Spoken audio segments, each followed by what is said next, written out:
Yo, what's up, everybody? That's right. It is Tuesday night, and yes, we are back with the legendary coach himself, Coach Ronnie Shields, here for another episode of Real Boxing.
The Boxing Source proudly presents Real Boxing with legendary fight trainer Ronnie Shields. Yeah, that's right. That's right. Here we are, June 17th, 2025. We are back. We had, like a week off. We had a number of things where we had to recover. Of course, I couldn't do the show. I absolutely couldn't do the show without my great co-host himself from War Week Boxing. That's right, Mr. Joseph Heron Mayer. How you doing there, Joseph? Woo-woo! I tell you what, man, my favorite time of the week to spend time with one of the all-time greats, the incomparable Coach Ronnie Shields. Woo! Right. There we go, Coach Ronnie, man. How you doing? I'm doing great, man. Another day. Yeah, another day, very busy. I know that you had pretty much like a full gym today, this week, and everything like that. So, got a number of your fighters getting prepared for fights here this weekend, and we're gonna be talking about that here over the course of the show here. But just definitely glad that you got your fighters here ready for your fights coming up this week. So we're gonna get cracking with that here in a bit. But as y'all know, we have our little things here as far as like what we do here for Real Boxing with Ronnie Shields. And the last time that we did it, we kind of like mix things up a little bit. And you know what? That kind of was a pretty good, like as they say, icebreaker of sorts, right? So you know what? I feel like we should go ahead and do that again. So yeah, let's do it. Wait a minute. Wait a minute, Big James. Can I just pose one question to Coach Ronnie real quick? All right, go ahead. Why isn't anyone talking about, and why didn't we get more chatter and exposure for the International Boxing Hall of Fame weekend and all of their inductees? Yeah, I know, man. That was kind of strange. We didn't get a lot of publicity about that. I don't know what it is. With that? I don't know. It's kind of crazy, I can't understand, and I don't understand why, we didn't get much publicity about that. I mean, it's a big deal for the inductees, and normally they would make a big deal out of it, but this year it just seemed like it was swept under the rug. And that's one thing that our beloved boxing has on every other pastime is that long, rich American lineage. So why didn't we celebrate it this year like we normally do? I have no idea. I just thought I'd put that out there, brother. Given the names that we had here for this year's class, you had Emmanuel Dapidran Pacquiao, right? Vinny Pazienza, Michael Second to None, like referee Kenny Bayless was on there, Randy Gordon was on there, Mary Jo Sanders. So we had a good number of notable fighters and, people that definitely contributed to the sport in this year's class. But, like you're mentioning there, Brother Joe, it just didn't seem like it had that much publicity behind it. I don't know. So that's one thing that boxing can herald. They've got the long lineage. Like the current heavyweight champion is from the same lineage as, the Brown Bomber. Come on now. Yeah. Joe Louis. It's that same lineage. Rocky Marciano, Muhammad Ali.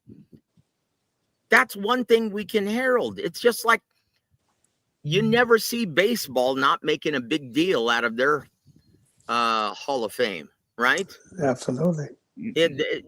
Come on, man. That's something that we can boast as boxing. We can't boast a whole lot these days, but we can boast that, and we didn't. So anyway, sorry, man. I just thought I'd point that out. I just thought that was weird because that's something that we can always celebrate and point to. Hey, look at us. We've got this long, rich lineage over 100 years. Anyway. And you know, they had the, you know, traditional events that surround the weekend and stuff like that. You know, they had the fights that were there at Verona, New York, basically in that you know, in that resort there. It was Demetrius Salita Promotions that, you know, was able to host there this year, those fights there this year. But you know, I'm not sure. I mean, I might have to, you know, make a few phone calls to either the president or vice president of the International Boxing Hall of Fame to see, you know, what can be done in order to, you know, promote or further promote the Hall of Fame, you know, not just for that weekend, but, you know, over the course of the year. Yeah. You know, that's a very good point, though. You think it's actually the organization, the IBHOF? Yeah. Because I've heard through the grapevine, and obviously you have too, Ronnie. You're not going to say anything about it, though. I wouldn't expect you to. But from what I've heard, a lot of people aren't happy with them. You think that's what it is? Could be, man. Could be.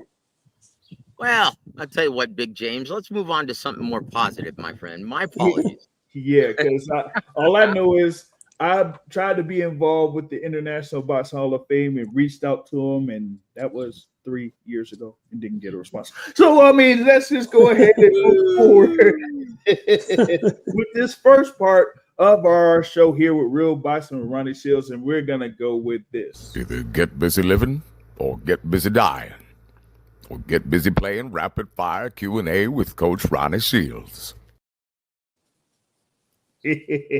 Thank you, Morgan Freeman. Woo! Oh, man. All I know is we are going to get busy. How about that? I love it. All right. So here we go with this first one in rapid fire. All right. Michael Jackson in Thriller Mode or Prince in Purple Rain Glory? It's a close one, but I got to go with Michael. Yeah. Ooh. I wholeheartly agree, brother. Both very talented, but man, Michael Jackson's Thriller, boy, that was is it still the greatest selling album of all time? Oh, probably is. I would think so. Gee, wow, man. Oh man, yeah, that's it, man. All right, here we go with the next one. This could be a tough one. Saturday morning cartoons or Friday night blockbusters? Ooh. I got to go with Friday Night Blockbusters, though. Yes. Nothing better than that, brother. Nothing better than that. Yeah, I thought it would have been a toss-up, man, for that one. That's definitely no, man. I'm sorry, man. Friday Night Blockbusters, man. My son still reminds me of that. He misses that. Oh man. Okay, here we go with this next one. Disco Fever or 90s hip hop groove? Well, I got to go with 90s hip hop groove, man. Oh, come on now. No. Come on now. Got to go with the hip hop groove, man. Yeah, man. I didn't really care for John Travolta's Staying Alive. Good point. Good point, Ronnie. Good point. Hey, Joe, when it said Disco Fever, I thought you were talking about Disco Inferno or something. No. You don't remember Danny Terrio? Danny Terrio. Yeah. Yep. Come on now. Oh, man. Yeah, I'm showing my age now. Chihuahua, dude. Oh, that was a good one. All right, here we go with the next one. Mork from Ork or Kramer from Seinfeld? Mark from Mark all day. Yes. Robin Williams all day long, brother. Yeah. Woo! Definitely. That one was an easy one to me. That one was an easy one. Oh, come on now. Don't look. That was actually a very close second. Kramer, as iconic as Kramer is from Seinfeld, the biggest sitcom of the 90s. Come on now. Yeah. Not to me, it wasn't. All right, here we go. All right, next one Boo. up. Hold up. What did you say? Boo. All right, here we go with the next one. All right. Recorded cassette tapes or burned CDs? Oh, burn CDs all day long. Oh, come on now. Man, I wore out my cassette player when I got the dual track system. Man, I used to dub CD or dub tapes all day long, man, when I was a kid. But I used to hate when they get tangled. Oh, I know. Yeah, that's true. And also, you lost sound quality. Yeah, you lost a lot of stuff with that. Yep. Yeah, that's true. Good point, That's Ronnie. why I had to say burn CDs. Hey, Good point. Very good point. With the cassette tapes, it wasn't just that you recorded the things from different cassettes, but you also had the radio where you could record the tracks from the radio. And all you hoped for was just that the DJ didn't talk in the middle of the song. That's Which it. always happened. Always happens. Oh man. You know what, man? Once again, it's like, dude, we're showing our age. For It's sure. like no kids today can even relate to DJs. Do they even know what that is these days? Not a real one. Oh man, because back in the day, man, the DJs had so much power. Though they did. They determined what got airplay. They actually had their choice. Exactly. Absolutely. Exactly. Yep. Oh man. Oh, as they say in All in the Family, those were the days, right?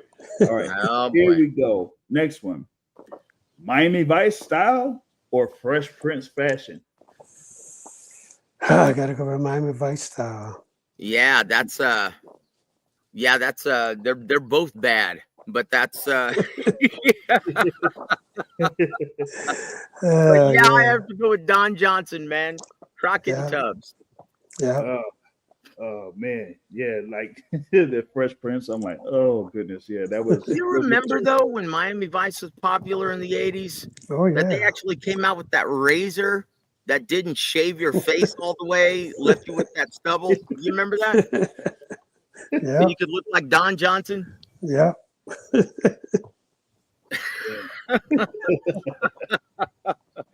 Oh, jeez. Didn't they do a remake of Miami Vice? Oh, dude, don't bring that up. With Colin Farrell? No. I'm still trying to forget that ever happened. Oh, wasn't it Jamie Foxx and Colin Farrell? Yeah, I think so. Yeah. Oh, I my remember word. when Jamie Foxx did it. My word. Oh, my gosh. Yeah, I'm still trying to like it. That's right on par with the Total Recall remake with Colin Farrell. They're both terrible. Both terrible. terrible, and really Man, bad. that's Kenny. terrible. It's just terrible, Kenny. All right, here we go with the next one. Oh, this is tough. Atari joystick or the Nintendo controller? Oh, come on now. Oh man, I gotta go with the Nintendo controller.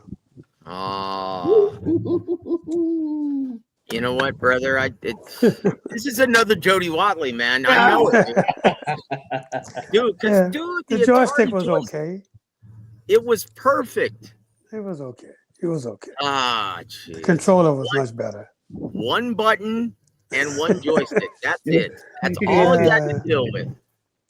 Hey, I know as I played Super Mario Brothers the story is I played Super Mario Brothers when I was 4 years old, and I was going through these levels that my older brothers couldn't get through, and they were like, "How am I able to do it?" Man, I tell you what, when we got the 2600 back in the early 80s, I thought that was the greatest thing I had ever seen.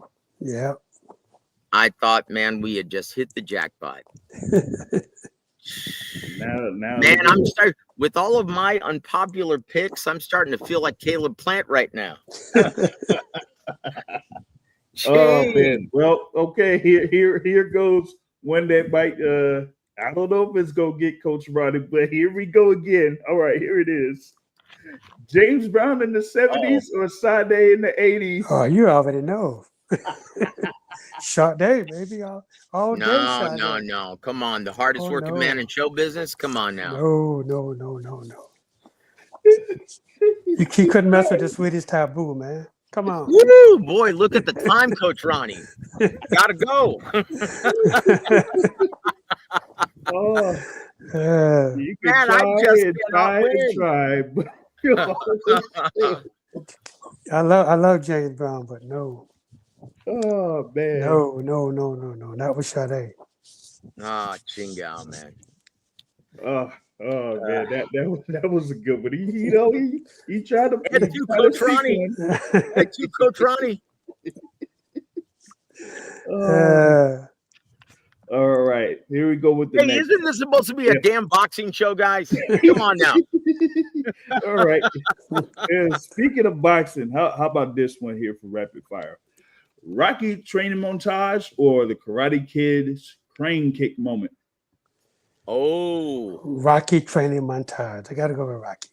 I don't know, man. Well, yeah, Yeah, you're you gotta right, go with man. Rocky on that one. Yeah, just even the song.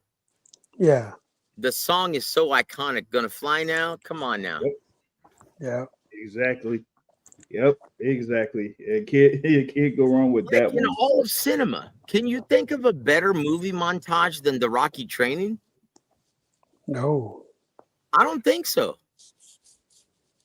No, not really. The only thing that's memorable to me, like Rocky, like that, is the Terminator 2 theme. What? What? You gotta be kidding me. Terminator. Hey, that movie in the early 90s, that was like a game changer to me when I watched it in the theaters live. So like to have all those special effects and T-1000 doing what he was doing. Oh my Wait a minute. Terminator 2? Yep. Yeah, that's a truly just pioneering movie, but it's not Rocky, dude. I ain't saying that it's Rocky. I'm just saying from a theme standpoint. No. I'm talking about from a cinematic experience, man. Oh, cinematic? Yeah, it's complete. Yeah. How many Oscars was Terminator 2 nominated for? Yeah, come on now. Different. All right, here we go with this next one here. All right. Richard Pryor stand up or Chris Rock in his prime? Richard Pryor all day long, even on Sunday. Yep. Yeah. Oh, yeah. Now, let me ask you something. Is there anyone better than Richard Pryor in his prime, Coach? Not in his prime. So, yeah, I don't think so. No. Like Richard Pryor was special. Oh, my God. Yes, he was. And he could do it all day long, and it would all be different. He just got up there and spoke. Yes, he did. And it was hilarious. Oh, he was really funny. He was the best. He was the best, one of the most innovative comedians ever.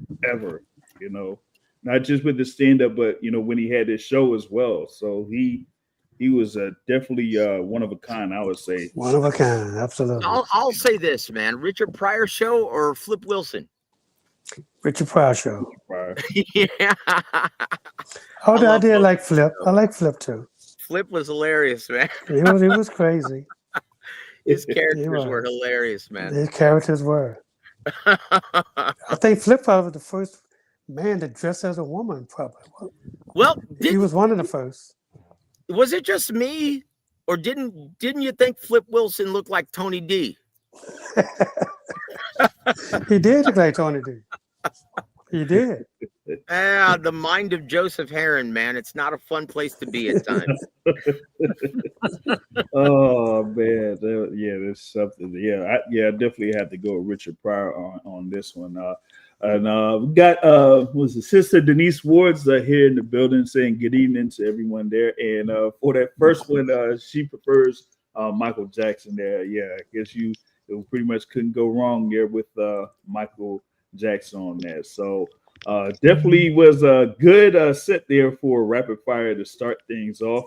So definitely, we'll look forward to more here with the rapid fire as we continue to do this episodes with Real Boxing with Ronnie Shields. But now we got our next segment coming up, and we got to call somebody out here for this. So here we go. Hey, this show needed the cash cow back to introduce fact or fiction. Hey, Wow. Thank you, Floyd. We know your TBE, but you know what? This time around, you're gonna have to sit on the side for a little bit. Hey, do you think there's any truth to his rumors that he's going broke? I don't know. Who Who knows? knows? Look at me, man. I'm a black cloud today. Man, I need to change something. Shoot. Oh man! All right. So here we go. We're gonna start off fact or fiction here with this at number one. The best matchup at 140 pounds for Richard Hitchens is a unification bout with Gary Antoine Russell, not Teofimo Lopez. Fact or fiction? Oh, that's a fact. That's a great fight. That's a great fight. Absolutely. Who wins that one, Coach? I don't know. Yeah. I would have to study them both a little bit better, a little bit more. But the way Richard Hitchens looked the other night. Yeah, but the way Richard Hitchens looked the other night, though. But who is he fighting? No, I understand who he was fighting. But that's the ones you have to look good against, though. That is true. If you don't look good against these guys, then there's nowhere in the world you go even compete with a Gary Antoine Russell or Teofimo Lopez. Well, let's just be honest, though, Coach. It like a lot of what determines how well you perform. Look at Caleb Plant's last performance. He had a terrible camp, right? From what I was told. I don't know if. Oh, okay. I don't know. I didn't know. So I guess it's so hard to pick a winner because it a lot goes into it. Can you expound on that? Yeah. Well, the thing is too, styles make fights, and it doesn't hurt when the opponent spar with you. I'm talking about Caleb Plant. In his last fight, he used to spar with this guy a lot. Yep. They used to spar a lot. So this guy knew everything about Caleb Plant. And, and when you know everything about your opponent, it makes it easier on yourself. Caleb probably didn't even think to even just, I used to spar with this guy, so what, blah, blah, blah. I used to beat him up. And it's two different worlds. Sparring is in the world all by itself. Yep. The real fight actually is where it counts at, number one. Number two, you unite in the gym. So, it's a big difference when you're not in the gym. And, these guys, they know everything about you. They see everything, they know everything. So, and they take that to heart when they spar with you. Because they realize one day I'm going to finally fight this guy. And I'm going to do my homework and I'm going to see how he handles different things. With Caleb, he probably went in there just regular, hey, this is my sparring partner. I'm not even thinking about this guy. Then all of a sudden, that's your opponent. So it's a big difference. Yeah, there's so many things that go into it, though. Like, look at Keyshawn Davis. Who knew he was going to party and gain weight the night before the weigh-in? Chihuahua. Did I just say that on the air? I'm sorry, guys. Something tells me it's going to come up in fact or fiction. Yeah, man. I mean, he definitely did a lot during fight week. I'll just just have it at that here for the time being. I mean, come on, man. Yeah, but you're being touted as the next big thing in American boxing. And then anyway, I'm going to save that, man, for later on in the episode. That's coming up in fact or fiction, guys. Yeah, because the thing about it is that with this particular one, with Richard Hitchens, right? Him and Gary Antoine Russell is something that a number of folks have been anticipating before both of them were world champions. They do have a history in the amateurs, as many of these fighters do, Yeah. and that with Hitchens being a newly crowned world champion and Gary Antoine Russell also being a newly crowned world champion, that's Yeah. just something there where you could have that be in one of those bigger fights there at 140 pounds. So I like to see it. I'm not sure if it's going to happen really soon, but hey, it's something to look out for at 140 pounds. I think they got to let him marinate a little bit first. I wouldn't be rushing to try to make that fight right now with either guy, for either guy. Mm-hmm. I think, let these guys get a couple more fights under their belt, see how they do, let them build up the tension between both of them, and so the fans can get excited about it. And then, then I think it'll be a great fight. It's got to make sense for the fans in order for this to work. That is a very good point. And it's funny that Richardson Hitchens, he's not interested in Gary Antoine Russell because Russell isn't a huge ticket seller. But I'm sorry, Richardson Hitchens, did he sell tickets? Isn't that the reason why he's interested in Teofimo Lopez or Devin Haney? Come on now. Teofimo Lopez isn't one to be a good ticket seller either. Yeah. Oh, man. Quick shout out to Brother Lance here in the building. Says, what's up, gentlemen? Hey, shout out to you, Brother Lance, for joining in here for this episode of Real Boxing with Coach Ronnie Shields. And we're still, here with Richard Hitchens on the topic as we have this for number 2. After expressing his dissatisfaction with the lack of loyalty from Richardson Hitchens, Eddie Hearn has obviously forgotten how he treated Regis Prograis and Subriel Matias. Fact or fiction? Well, that could be a fact.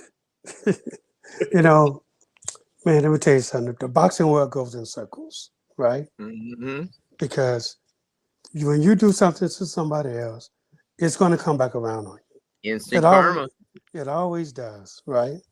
Now, here's the thing, right? They knew all of this before they decided to say what they said on live on national television, that he's a free agent. They just letting everybody know, all the promoters out there know that he's a free agent. Was it right? Well, I'm not sure. Because the thing about it is, we all claim to love the sport of boxing.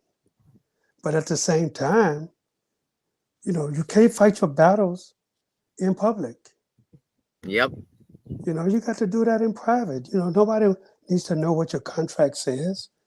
Nobody needs to know your contract is up. You have to, that's why you negotiate. So obviously, they did some negotiating before the fight and it didn't go well. So they decided to let the world know that Richard Hitchens is a free agent. So, look, if I'm Richard Hitchens, I'm like, look, man, I'm not going to do this. I'm not going to get involved in this thing. Let me wait until, we sit down again and discuss this thing. And, everybody have a number in their head, what they think they should ask for and what they should get. And of course, the promoter, he has the same thing. So if this kid, if Richard Hitchens is making a lot of money, bringing in a lot of money, then, he got a big say so. He got something that backs him up.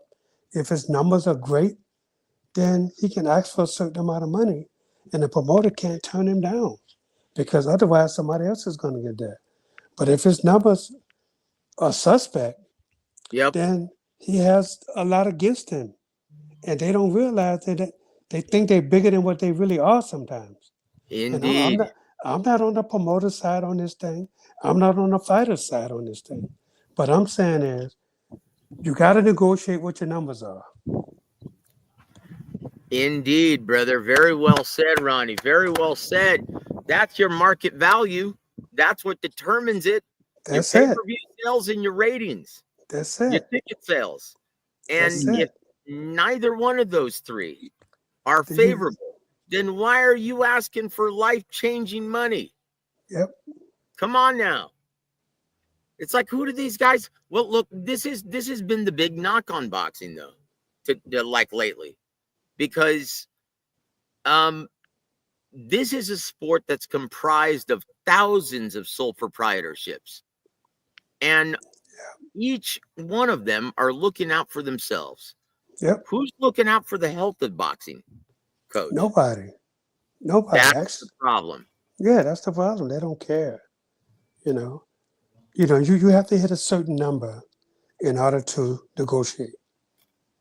If you don't hit that certain number, then and they gonna show you, hey man, this is what you did.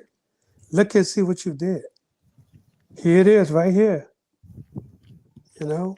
But we can't be, dissing each other on national TV Yep, because it doesn't bode well for the sport of boxing.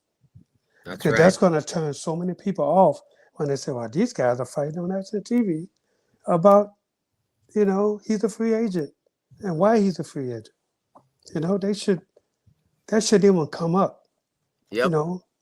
and, and if I'm the promoter, I'm going to tell these guys, look, man, let's discuss this not in public.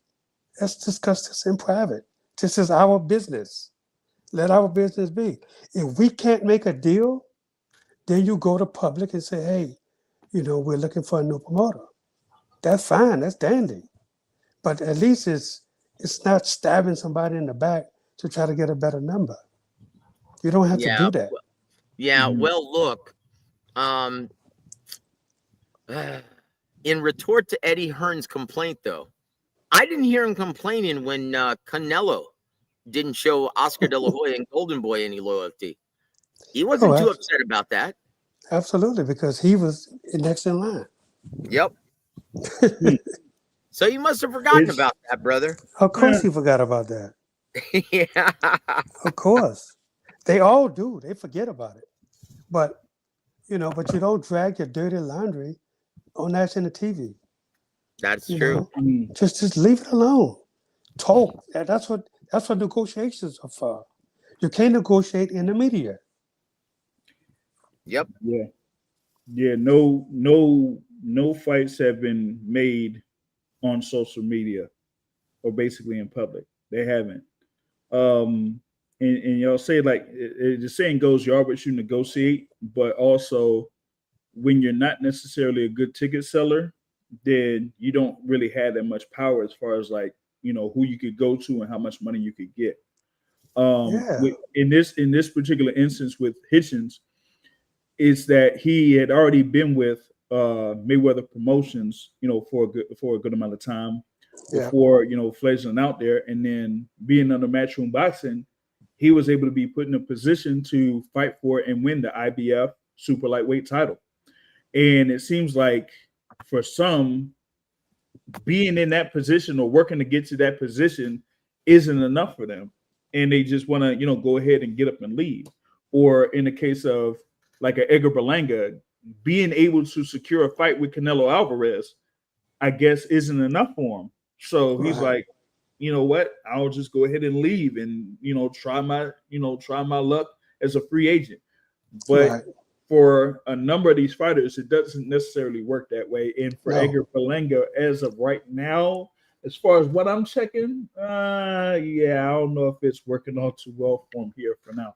So with Richard Hitchens, hey, I mean, good luck to him, but hey, you just don't put that out there on public like that, like you were saying there, Coach Ronnie. Yeah, why would you bite the hand that feeds you? Absolutely, because you may need that hand. Yep, you're not a big ticket seller, not even in New York. It's like, why? Why are you going to bite the hand that feeds you? Mhm. You were lucky to get these opportunities. Was he getting these opportunities with Floyd Mayweather? Nope. Or you Boy. said, was he getting those opportunities with Floyd Mayweather? Yeah,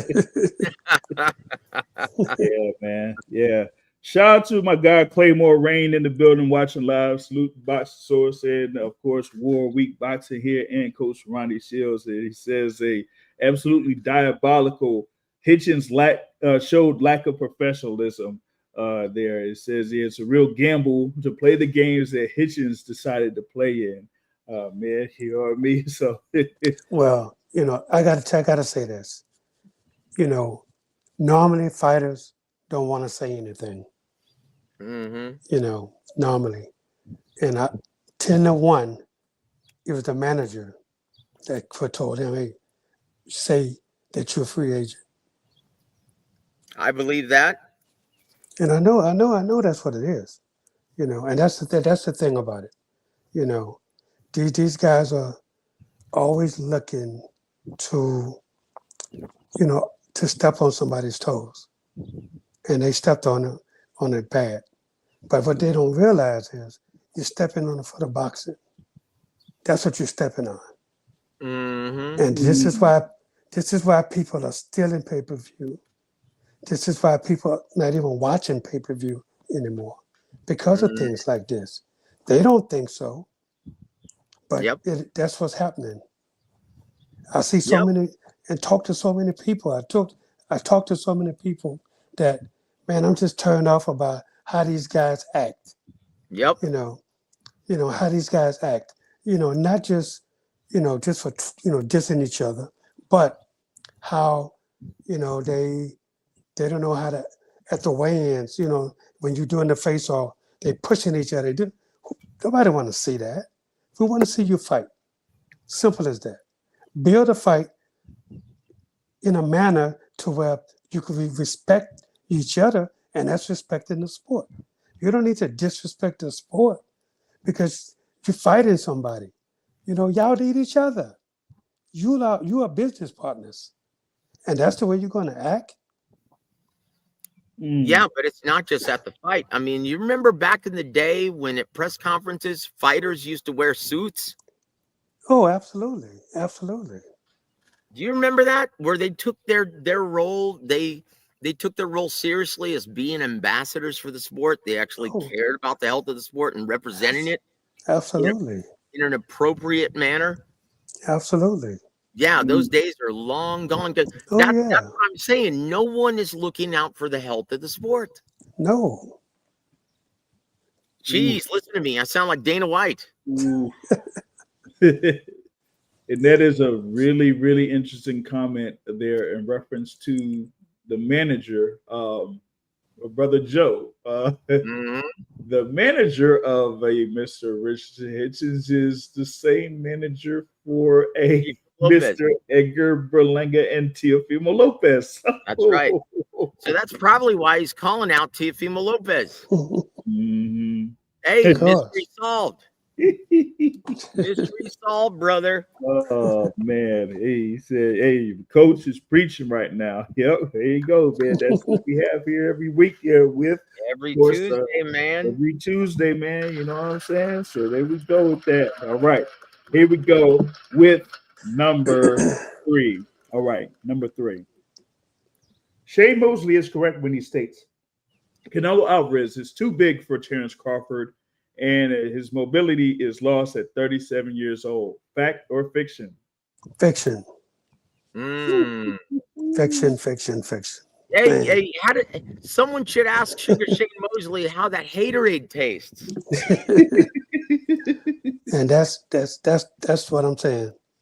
Look, man, let me tell you something. When Shane was fighting, right? Nobody hardly said anything about Shane. And look, at 37, okay, he's 37 years old. So what? Canelo was 35. So what's the difference?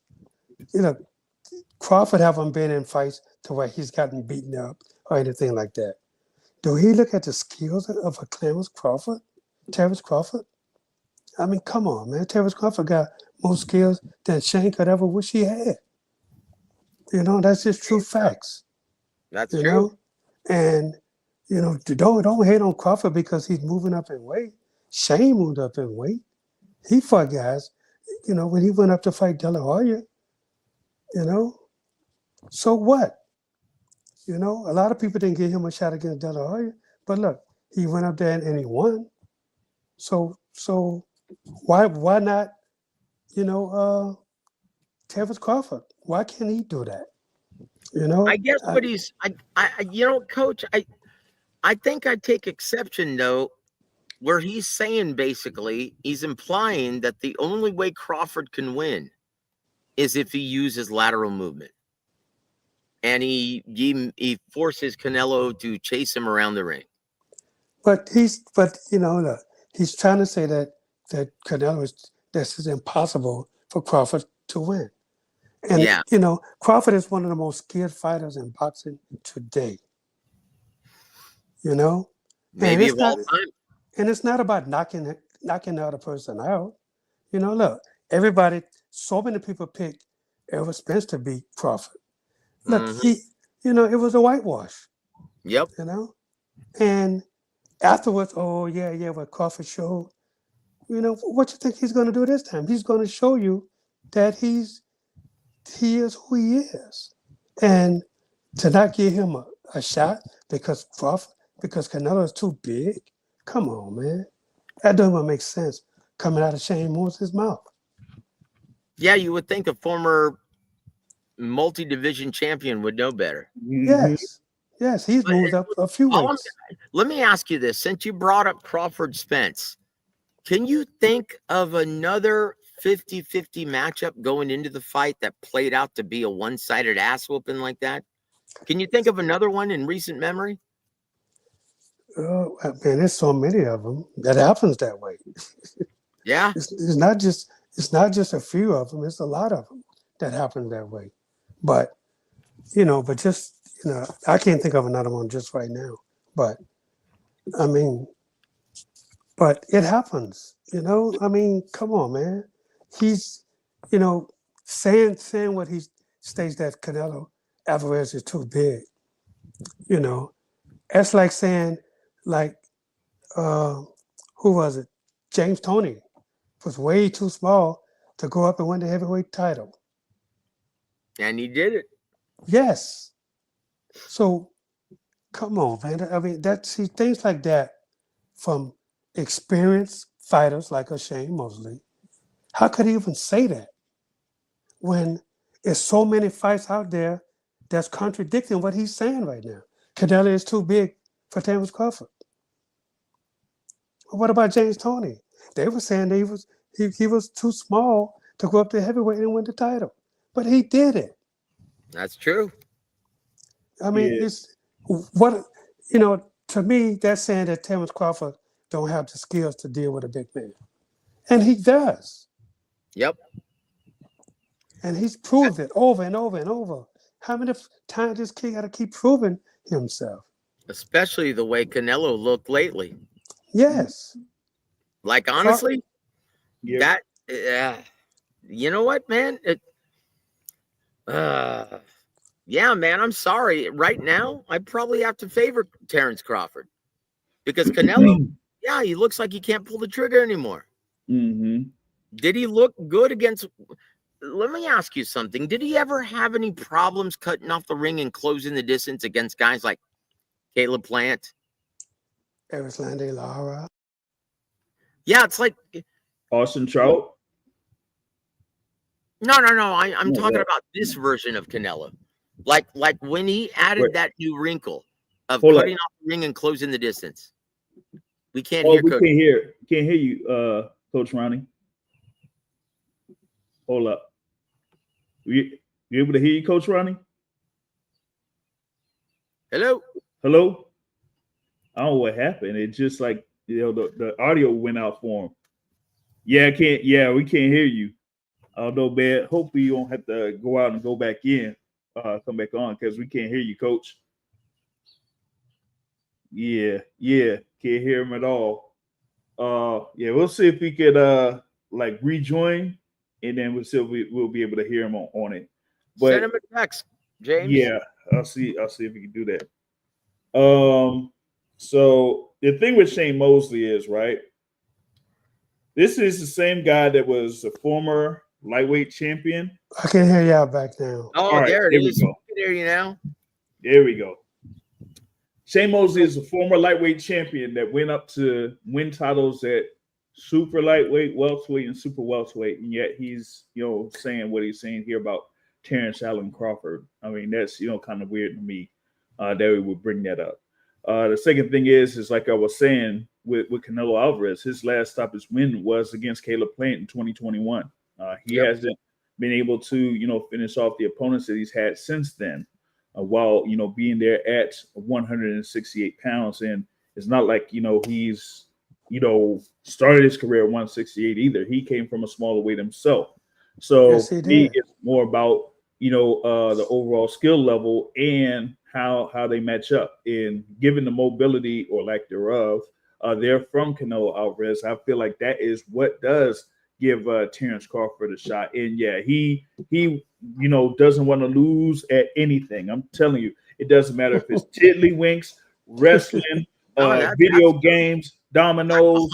100% like true. anything, man. It is like I told him a couple weeks ago. Ain't no fun in losing, and that's what he's like. He's like, ain't no fun in losing, and so Well, look, and also, guys, Canelo Alvarez. Did you guys see the last clapback Thursday from Oscar De La Hoya? yeah. No, I didn't see it. So he was saying, he's like, what's going on? No one's reporting this and calling for an investigation. When we have 6 fighters now from the Eddie Reynoso gym that have tested positive. It was just released that the B sample there for Jaime Munguia also came back positive. So it could be, and as I he's say, Justice Srirachi. And so he's like, well, wait a minute. Why aren't we making a bigger deal about this? Why aren't we calling for an investigation? And he made the claim that boxing media today is paid for. And I'm like, no, that's not true. The only 2 real journalists that I know of in this business, no, maybe a handful of them, and Big James is one of them. But look, guys, there is no more boxing media. It's glorified fans with a camera and a mic on YouTube and on Twitter. That's it. There are no real boxing journalists any longer. Like Big James is like last of the Mohicans. Ronnie, am I wrong in stating that? No, not at all. Not at all. So that's the problem, guys. That's the problem. Anyway, I thought I'd just address that. So I thought it was an interesting point by Oscar De La Hoya. Yeah, I think something may be done here, since you have this recent report about the B sample there for Jaime Munguia, that we do have to look into the multiple fighters that were under the tutelage of Mr. Eddie Reynoso, and what's going on over there. And I know that Mr. what was it? Charlo had something to say about it before his fight, but that's a whole different story. All right, here we go with number 4. All right, fact or fiction number 4. With all due respect, George Kambosos is the worst undisputed champion since James Buster Douglas. Fact or fiction? Oh man, I'm not gonna diss that. I'm gonna say fiction. Hey, I'm gonna say fiction because I don't count Kambosos as an undisputed champion. But No, me either. No, he's not undisputed champion. What? Was he? No. No, I don't think he was. Oh, you're referring to the Devin Haney paper champion thing. Yeah, I got it. That ain't that's something you might Devin have to Haney take up email with champion. Yeah, okay. You'll have to take that up with the IBF and the WBA and the WBO. They recognize you Devin guys, Haney I swear. as a WBC champion. Then that means that George Kambosos wasn't ever undisputed champion. Come on now. Come on, guys. Come on. He beat the man who beat the man who beat the man. Yep. And he still ended up beating the man. Woo! Yep. You know what? And honestly, Wait. Oh yeah. who Go has he ahead. beat since Teofimo Lopez?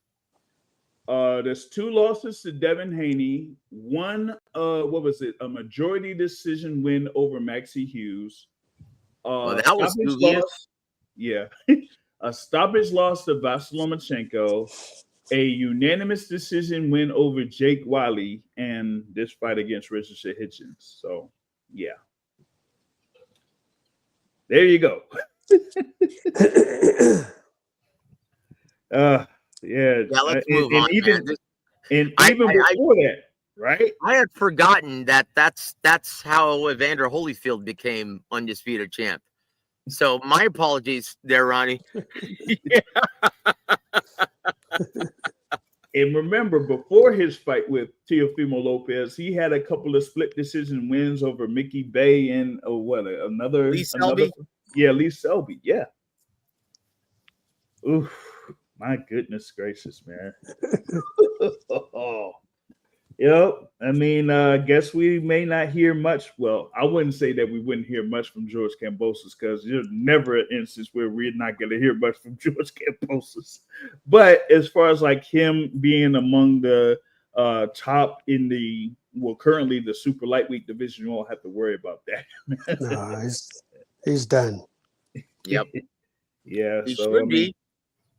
No, hey, he's Now, done. what He's are done. the chances of him being done, though? Oh, it's like 99.9% he's out the door. Nah. Well, let's hope so.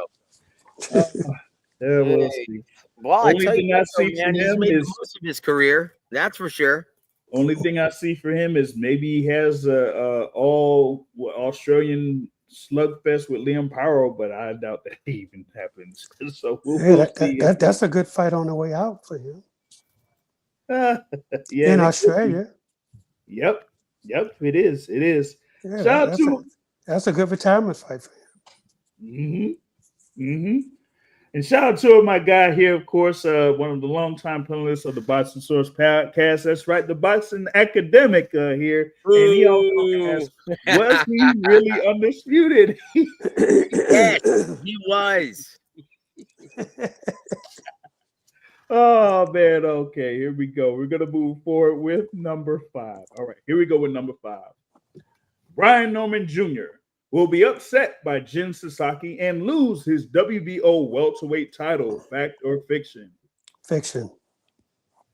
I don't see. Look, Brian Norman is over there in Japan, but I don't see him losing. This kid can really fight. He's really good, and he knows he has to continue to prove that he's one of the best welterweights in the world. So, I expect him to go over there in Japan and do his thing and win and come back and get ready for whoever's next. But I can't see him losing. So does he fight Jaron Boots Ennis, or has Boots outgrown the division? Yeah, I think Boots has outgrown the division. I don't think Ed Aaron want to take a chance with Boots losing, before he can become undisputed welterweight champion. I think we've seen so many guys, and I had a guy I used to train that didn't listen and did the same thing, tried to be undisputed before he moved up. Excuse me. And he got beat, and that was Vernon Forrest.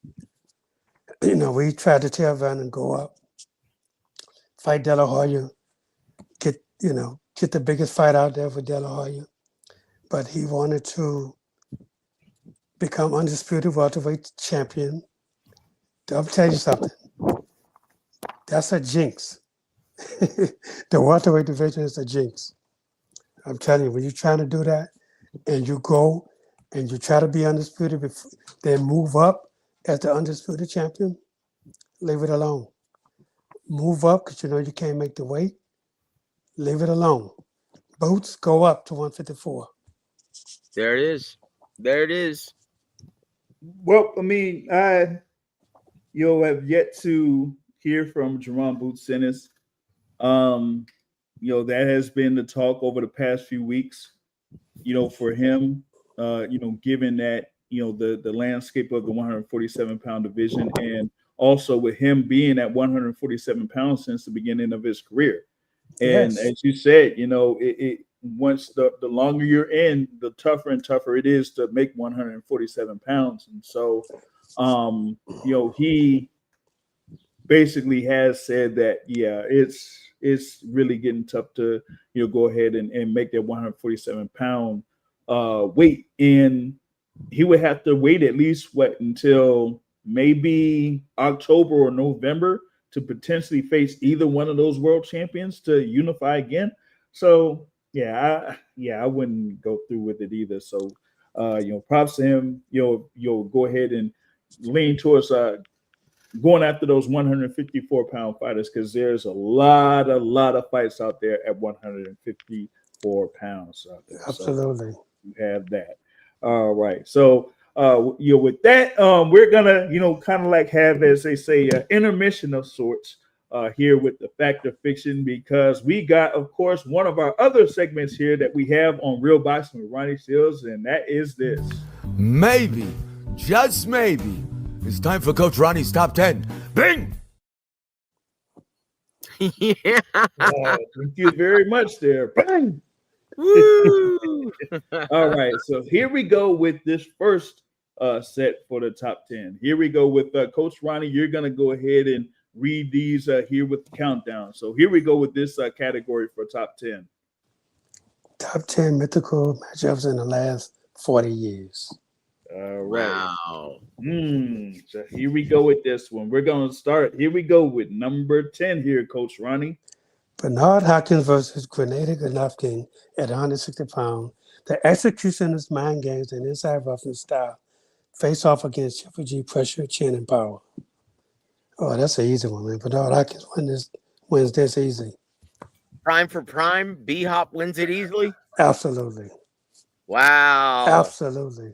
That's saying Height. a lot, man. Let me tell you something. With the height, with the length, too much for Triple G. Too much. Triple G would never get in the inside of it. Too much movement. Too skilled of a fighter. Yeah. Too skilled of a fighter. Too skilled. Yeah, B-Hop in his prime, man. He was special. Yes, he was. He was special. It just was a damn shame that he came up at the same time as Roy Jones and James Toney. Yeah. Yeah. But he still held his own, though. Yep. Yeah, he still held his own, and he was still able to be part of that, 3-year class there in the Boxing Hall of Fame. There from that 2020, 2021, and 2022 class. So all three of those guys mentioned were part of that class there. So it's definitely props to the executioner or the alien Bernard Hopkins. All right. Here we go with James Toney so long to get inducted. Look at me, man. Mr. Rain Cloud. You know what? You know what, Joe? Joe, I'm gonna hold my comment on that because it goes to partly what we were talking about at the beginning of the show. So I'm gonna hold my comment on that. And there it is. And here we go with number 9. Mike Tyson versus Riddick Bowe at heavyweight. Brooklyn versus Brooklyn. Tyson ferocity and early round danger versus Bowe's underrated jab, uppercut, and willingness to trade. Wow. Well, here's the thing. Riddick Bowe had the opportunity to fight Mike Tyson and refused. Did he really? Yes, he refused to fight Tyson as well as Lennox Lewis? Yep. He could have fought Mike. Way. Trust me, he could have fought Mike. That fight could have happened. But just like with Lennox, same thing. He wouldn't fight. I will never understand that as long as I live, Coach. Because that's not from what I understand, right? They said they was like brothers, so they want to fight each other. Oh, well, they missed out on a huge payday. No doubt. Because I'm sorry, guys, that's part of boxing. Everyone knows each other in this business. Yep. They either fought each other as an amateur or they sparred each other coming up. Everyone knows each other. Yep, absolutely. So why wouldn't you actually give your friend a big payday. Yep. Mm. That fight I could have will happened. never understand that as long as I live. It's the mentality of these fighters today, man. Yep. Mm. It's like, Absolutely. come on, this is what you do. Isn't that what they isn't Keyshawn and Shakur Stevenson. Shakur, right? They say they Mhm. would never fight. Mhm. Like that makes zero sense. This is what Well, you do. they definitely ain't gonna fight now Fans want since to see it. Keyshawn ain't If at there's a 135. demand for it, then you do it. And you're happy to do it because you're giving your brother a big, big payday. Absolutely. Oh my goodness. The fighters Mm. today, man, I swear. Now, that part about Tyson and Bo is very interesting, but I will die on the hill in reference to Riddick Bowe and Lennox Lewis. I will die on the hill. That was all Rock Newman. I will just say that. All right, here we go with number 8. James You're a Toney homer, Big versus James. Canelo Alvarez at 160 pounds.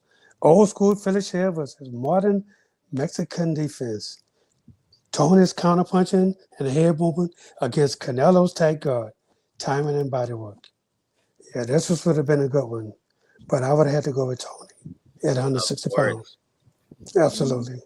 Can you bet against, unless it's against Roy Jones, can you bet against James Toney at 60? Man, not at 160. Not at 160. No. No way. He was a bad man. Yes, indeed. Like throughout history, does it get any better than James Toney at 160? Not at all. I mean, man, he was confident. He was on point with everything. You know, he had power, he had speed, he had combinations going. He was smart. His defense was tight. You can't touch that. Yep. Mhm. And he was able to stop recent Hall of Fame inductee Michael Nunn, TKO in the 11th round. Like all of that in middleweight, and had the fights with Mike McCallum, Ben Wolf, and Reggie Johnson. Yeah. Oof. Now James Toney, that's an old school badass right there, man. Yes, indeed. Well, he wanted all the smoke, man. As I say, he's a fighter's fighter. That's who James Toney was, the fighter's fighter there. Yes, all right. He was. Here we go with number 7. Oscar De La Hoya versus Everett Spence at 147 pounds. The Golden Boy's jab, left hook, and boxing acumen take on Spencer's volume, bite attack, and physical strength. Well, De La Hoya would have been too big, too tall, too long, too much power. And I would have to go with De La Hoya in this one. And too much speed. Too much speed, yes. Let's be honest, guys. In his prime, Oscar De La Hoya at 47, boy, he was a speed that killed, man. That left hook. Yeah. Woo. Yep. But let's be honest, guys. Errol Spence Jr. in his prime, before the accident, yeah, man, he was a force. He was. Yep. He was something special. Everybody. He was something special there. So it's an interesting fight, but yeah, I agree with Ronnie.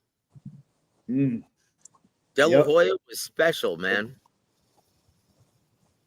Yeah. Like, and you know what? And I noticed, man, like just because of, you remember the way he was in the 90s and the early 2000s, when all the women loved him and no one wanted to give him credit for how tough he was. Coach. No, nobody wanted to give him credit. Rat he was. Do you remember that? Oh, I remember that. He used to be in the gym with us, so I know. Yep. Absolutely. Man, that was a tough dude. He could fight. Yes, he could fight. Yep. No doubt about it. Definitely was a real formidable puncher there at 147 pounds. Yes, he was. He had the height, he had the length, and he had the power. And the speed. Yep. All right, here we go with number 6. Ooh, this is a good one. Aaron Pryor versus Terrence Crawford at 140 pounds. Relentless chaos meets surgical destruction. Pryor's manic pressure, and engine challenge to switch hitting, finish you in a flash style of Crawford. Man, let me tell you something. I got to go with the Hawk on this one. Yep. Got to go with the Hawk. The Hawk didn't let you breathe. And Crawford with his switching everything, that wouldn't have mattered to the Hawk. Yep. The Hawk would have been on him when that bell rang. I mean, you got 2 seconds before he's on top of you. Yeah, Coach, is there a southpaw advantage when you're right in his grill? No. That all goes away. That all goes away. There Absolutely. it is. There it is. It wouldn't matter if it's a thing there with reach or whatever. Like Aaron Pryor just was relentless on that. Oh my Okay, God. I've got another one then for you, Coach. Aaron Pryor at 140, obviously, versus Chavez Sr. at 140. Who wins? Aaron Pryor all day long. No shit. Oh yeah, Aaron Pryor all day long. Wow. Too busy. Yep. Too busy. Yep. And remember, Pryor was going 15 rounds like that. Yep. It Same wasn't day just 12 weigh-in. rounds. Same day Same day weigh-in. weigh-ins. 15 rounds. Come on, man. These guys today can't do that. That is true. And not with all the stuff they taking today. Not even with that, they couldn't do that. I'm telling you, back then in the day, we didn't have all the stuff they have today. We had You none mean of that. you didn't have a conditioning coach, Ronnie? Yeah, myself. I was my own conditioning coach. Oh my goodness. The same man. as Aaron Pryor and all these other guys too. It's a different world, Coach. Different world. Oh man. And you guys didn't complain, not nearly as much as these huevones. Yeah, we had to do same day weigh-in 4 hours before the fight start. Yep. Yeah. And with the 15-round scheduled fights. Oof. Yep. Goodness gracious. Okay. Well, speaking of one of those modern day fighters there that does to talk a lot. Here we go with number 5. Pernell Whitaker versus Kyle Stevenson at 135. Sweet defenses mastery versus Shakur's modern day slickness and range control. Man, this is easy. I thought you was gonna give me something hard. Look, I like Shakur. Shakur is a really good fighter, but the master. Yep. The master. Oh my goodness. Let me tell you something. Pernell Whitaker was standing right in front of Shakur Stevens with his hands down, both hands down, and Shakur couldn't touch him. He could try. He could try foot feints or hand feints or whatever. Still wouldn't be able to touch Sweet Pea. Wouldn't be able to touch him. And unlike Shakur, Pernell had offense. Yes, indeed. Oh, Pernell gonna hit you now. Oh yeah, he's going to hit you. Yeah. That's for sure. You wouldn't go get away. Oh no. No getting away.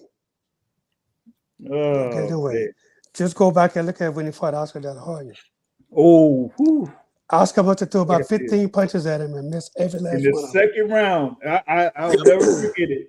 The second round, he stood right there, and Oscar De La Hoya was throwing all the punches.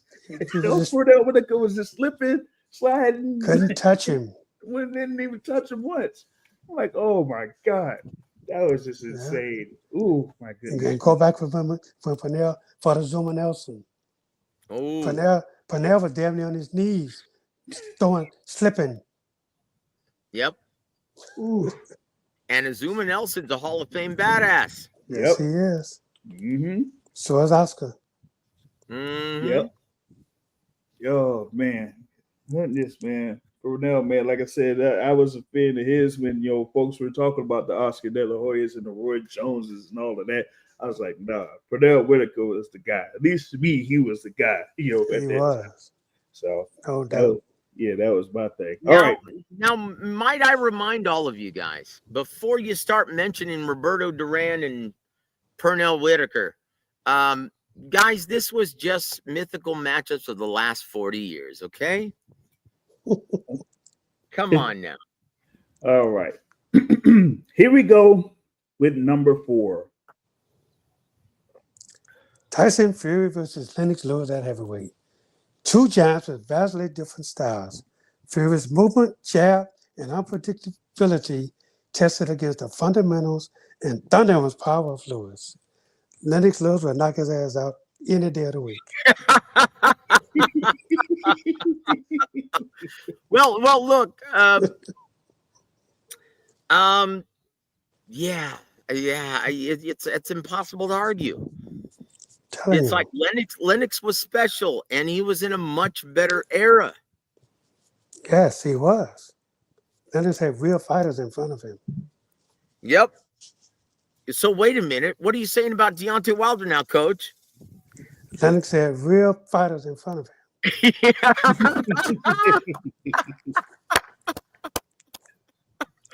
I love it.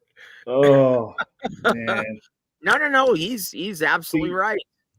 Absolutely right. Now he beat Vladimir Klitschko, Tyson Fury, but in the immortal words of Evander Holyfield, yeah, he beat him with boredom. Yeah. Dude, that was one of the worst heavyweight fights I've ever seen. Ever. I watched that thing live. I couldn't believe that I watched it live. I don't know how I got through that. Man, it was like, it was live, and it was like earlier in the day as far as like here in the East Coast. And I'm telling you, I was gonna get ready for like a big party or something like that. I'm telling you, I don't know how I got through that fight because I would have been sleeping. I would have missed the party. It was terrible. One of the worst heavyweight fights I've ever seen. The only one that I can think of that was worse, Chris Bird versus Devarro Williamson. You remember that? Because they're cousins. Yeah. And they didn't want to throw any punches. It was like watching maybe that's why we shouldn't have Shakur Stevenson versus Davis. No, I'm just kidding. All right, here we go. Number 3. Roy Jones Jr. versus Andre Ward at 168 pounds. Explosive athleticism versus cerebral control. Roy's reflexes and dynamic combinations against Ward's surgical offense, inside game, and unshakable discipline. Man, this is a toss-up for me. This really is a toss-up for me. But my pick would have been Andre Ward. What? And yes, my pick would have been Andre Ward. Yes, he would have been my Jody pick. Watley. No, Sade. You can't pick against Superman in his prime, brother. No. No, I'm telling you, man. I'm telling you. Yeah, he was a cerebral assassin. But there's an old saying in boxing: styles makes fights. Yep. Andre Ward had that style. He was great defense, great offense. Wasn't the biggest puncher, but he threw a lot of punches. And he would negate accuracy, your offense. Yeah. Yes, his accuracy was what threw you off. Yeah, timing is everything. And yes, that's the thing with Andre Ward. He had great That's timing. what he had. That's what he had. It would have been a great fight. It would have been a great fight because Roy in his prime was one of the best to ever do it. But so was Andre Ward. Hey, Joe, maybe we should have had the fight at 175 pounds. Maybe it would have been a different. Oh, boo. You can't put Andre Ward at 75. No, you can't put him at 75. No. Got to put him at his best weight. Yeah. Yep. Got to put him at his prime weight. All right. Here we go with number 2. Manny Pacquiao versus Julio Cesar Chavez at 135. Non-stop pressure meets non-stop offense. Chavez with the granite chin and bite attack, Pacquiao speed, angles, and unrelenting output. I had to go with excuse me. I had to go with Chavez Senior on this one at 135. The reason: bigger, stronger, decent defense, wasn't the best, but his power was unrelenting power. Yep. And Pacquiao couldn't take that at 135 pounds. No What? way. Great fight, though. That's It's a fight of great the year fight. right there, though, Coach. Oh, yeah, that's fight of the year, without a doubt. Without a doubt. Pacquiao's going to keep coming, but so will Chavez. But Chavez, the length and the power that he had at 135, oof, he would back Pacquiao up and make him run all over the ring. That's That amazing. power. I'm telling you, That's amazing, Coach. no doubt. So I tell you what, here's another one. Sugar Shane Mosley at 35 versus Manny Pacquiao at 35. That's a better fight. Yeah. That's a better fight. That's a better fight. That's another fight of the year candidate. Yeah, that's you know what? That's a back and forth action. These guys wouldn't move out the middle of the ring. Mm-hmm. They would have just been right in front of each other. Let's be honest, they're both glorified sluggers. Yes. And they would have been slugging it out in the middle of that ring.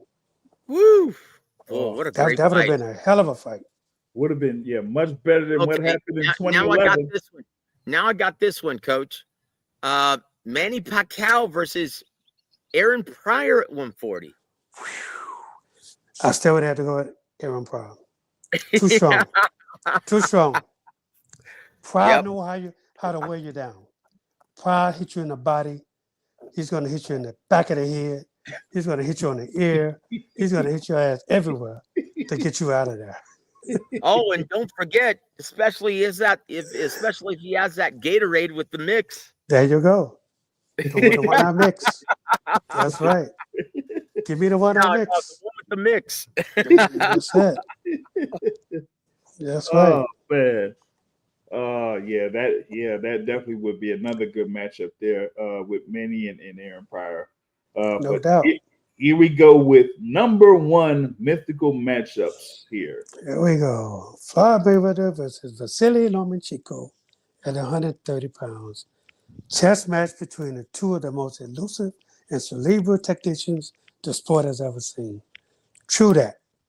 But Mayweather was so much better. Mayweather was just too much better. Lomachenko couldn't do nothing. Honestly, Coach, you couldn't hit Mayweather at 30 with a handful of rice. That's right. Tough. Floyd was just his defense and then the offense coming right behind it. Yep. And then he know how to get out of the way. He's turn you around. So you have to start all over. You have to get reset. While you trying to get reset, he's throwing punches at you. He never let you get reset. So, yeah, but Lomachenko had crack in his shot at 30 also. He did, but Floyd defense. The defense was just too good. Yep. Floyd knew how to catch everything and then fire back behind it. You know? You don't see that today. Honestly, Coach, just in my knowledge, I think he is the closest you're going to get to being a perfect fighter at 130. Oh, no doubt. Floyd Mayweather. Yeah, no was doubt. there anything wrong with him? Nothing. You know, he was didn't just have any weaknesses at 130. No, I don't think so. Not at all. If he could have fought his whole career at 130, oh my God. He definitely would have been, he finished he got a record of 50-0, which is really 49-1. But but at 130, he could have been 70-0. And his knockout ratio would have been a lot higher. A lot higher. Absolutely. Oh, yeah. But I tell you what, that's a great matchup, though, man. Mayweather versus Lomachenko at 30. Yeah, Lomachenko was a bad dude. Yep. But too bad he retired. He retired on us. Yep. Lance Spire says the only thing negative about Floyd is the people's perception and his bank account balance. Oh, boo. See? I told you. That rumor's floating around. Oh, yeah, I've been man. hearing about that for a while now, but Yeah. Oh goodness, man. So there you have it there with that top 10 of mythical matchups. That was a very good top 10. yeah, that was good. I know that Well, this except one for the Shakur one. I did have one that probably could be on the list, but it would kind of require a little bit of bias. It would be Alexander Usyk versus Evander Holyfield at cruiserweight. Oh, now that's a good one. That's a great one. Yeah, that is. And Honestly, I would have my money's on Evander Holyfield, man. all day long. Yeah, Real deal. yeah. You couldn't Let me tell you something. hurt him to the body.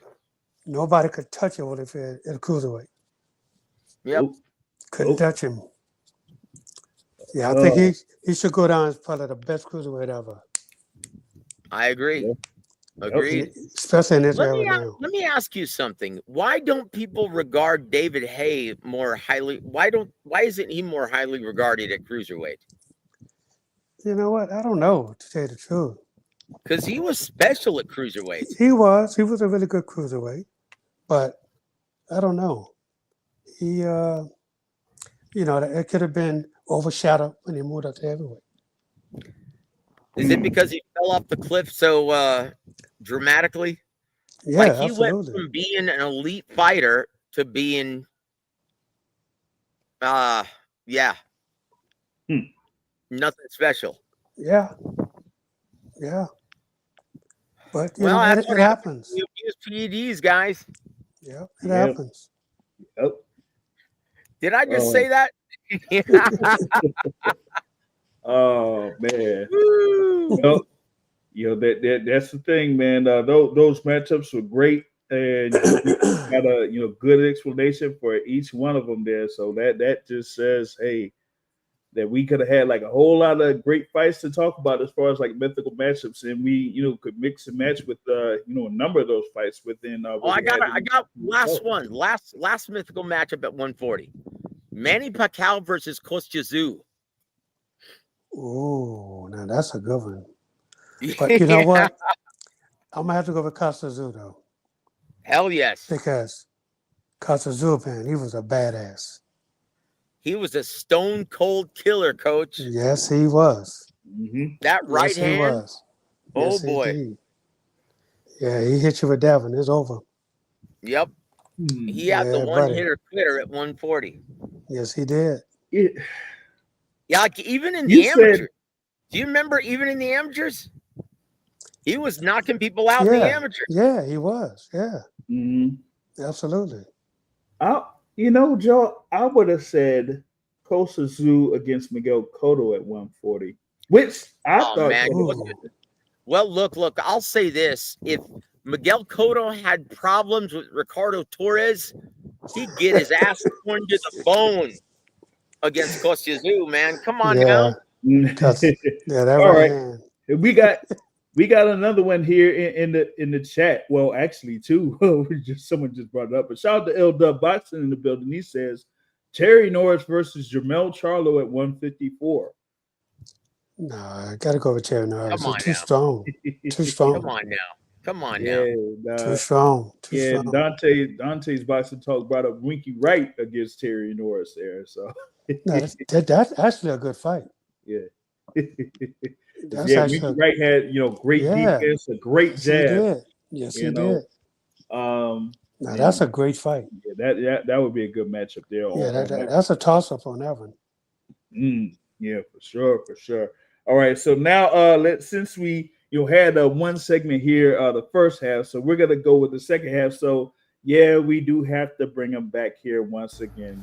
Hey, this show needed the cash cow back to introduce fact or fiction.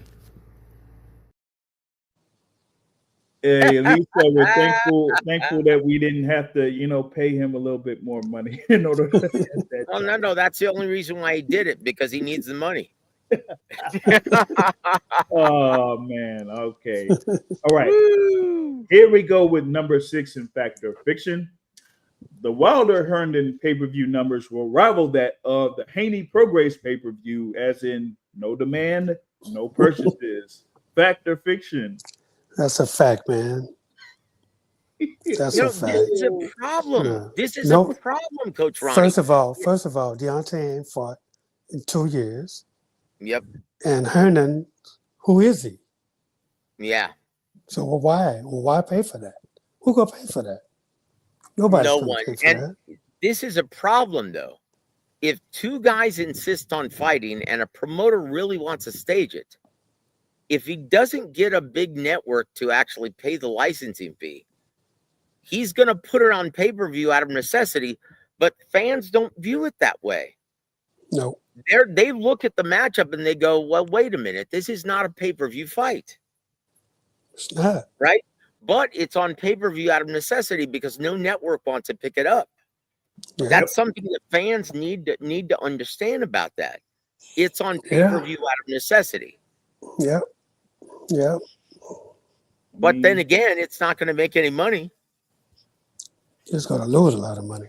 I tell you what, the only people who are going to make money in this equation are the fighters.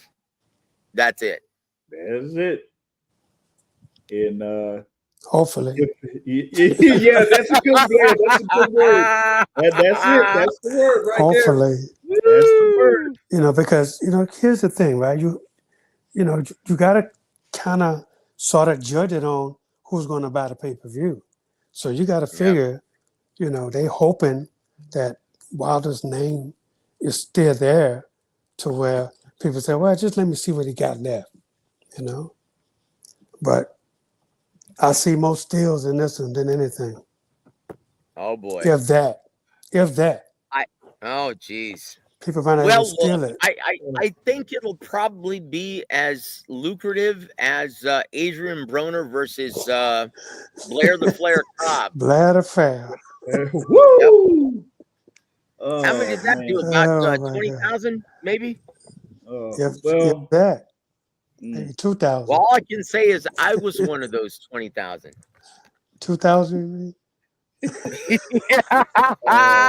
You mean it's rivaling Clarissa Shields? Yeah. I was one of those people that bought the Clarissa Shields pay-per-view. I'll say that. But we did mention this thing here with Regis Prograis, and Coach Joe said, hopefully when it came to the purses. That reminded me of Regis Prograis having his fight there against Jose Zepeda, and the story about that was afterwards with Regis Prograis waiting for a good amount until it is money. Oh God! Wait, what? You don't remember that? What happened? No. Like it took him a while to get the rest of his purse. Wow, and the California State Athletic Commission was fine with that? Yeah, because usually the commission has to see that check be dispersed to the fighters the same night. But not the pay-per-view portion. Oh, Chingao, man. Mm-hmm. Yeah, because they don't know what the numbers is after the fight. He gets a guarantee. He gets a guarantee first. Then he gets a percentage of whatever. Oh yeah, there wasn't his percentage was on the pay-per-view, but that comes there wasn't any back end for that pay-per-view. Yeah, because that don't come in. That take 3 months to come Yeah. in. I don't know how much they had to pay Regis Prograis for that pay-per-view, but regardless of what it was, he didn't really get it. All right. Here we go with number 7 in Fact or Fiction.